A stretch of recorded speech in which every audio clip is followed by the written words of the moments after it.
Superstorm Sandy's assault on the Northeast in October of 2012 affected millions of people, including photographer Randy Taylor, who lost his archive of irreplaceable images to water and mold. Desperate to prevent total destruction of the few dozen images he salvaged, he tried dipping each damaged photo in rubbing alcohol, and the results were amazing. The photos were dramatically altered by the mold, yet the art survived. And Randy Taylor is joining us now this morning. Good morning, Randy. And good morning. First of all, I'm sorry. I mean, you lost more photos than most professional photographers will ever take. What exactly happened in that storage facility?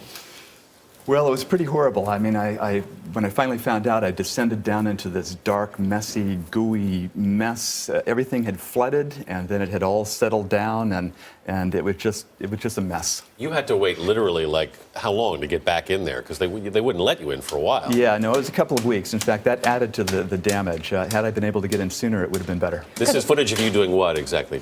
Oh, this is me trying to pry the filing cabinet open and get the slides out. So there are 8 filing cabinets, roughly about 30,000 images of pictures, and this is what I had to do to try to get them out of the files. So we're watching you basically destroy your own art. Yes. That's painful. How many of the pictures were you actually able to rescue? Out of about 30,000, I think maybe 100. Very few. Wow. So tell us about this process. I mean, you dipped all of the photos in alcohol. First of all, how did you know that that would stop what was going on?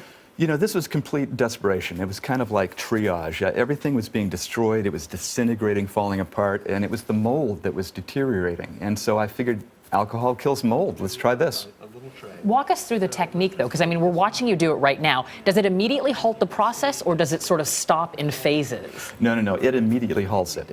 This is a very drastic thing. I mean, I don't recommend it to anybody. But everything was disintegrating. The end result is that there's a clear piece of plastic with nothing left on it. So I dipped it in the alcohol. It instantly stopped the mold, and then it helped it to dry faster. These are pictures, and we should point out, these are pictures you took as a photojournalist effectively, but you were also your family's archivist, weren't you? Yeah, that was one of the really hard parts. I've been telling everybody for decades, give me all your pictures, I'll take care of them, I can treat them better than you, and ultimately pictures of parents and great-grandparents, all gone. You lost your family history, basically. The family history is down the drain, yep. When you see these images, though, because, I mean, obviously you've gotten a lot of attention because there's something so beautiful about the way they've eroded. I mean, do you still have some sense of, I just still wish they were the original, or can you look at them now and appreciate them as a different form of art? Well, if I had my choice, I'd want all the originals back. Yes, sure. Absolutely. However, there's some of these images that just, they're remarkable. The transformation is amazing. Yeah. There's this one picture of this angel's face that, I mean, it's just kind of miraculous. So what nature did to these pictures, I would have never in a million years figured out how to do that creatively in Photoshop or something. Mm-hmm. There was one particular image as well that had some significance to you because it involved a possible award, didn't it? Well, yeah, that's the picture of the shootout in Paris. And basically, a gunman had seized the embassy, and there was a shootout between police and the Iraqi guards afterward. But what's amazing about that is this was an entire roll of film, and there was one single frame that survived. And then just the center of that frame, which was just the action, the peak action of that moment, of basically the French policeman shooting the guard. You were actually considered for a Pulitzer Prize for that picture. My name was put in the hat, and it's true, but I did not win.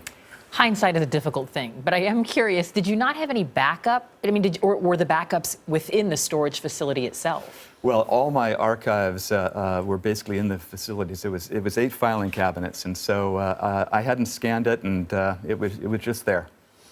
Randy Taylor, thank you for sharing this with us. I'm so sorry about what happened, but some of the images that survived are pretty striking. Thank you very much. All right.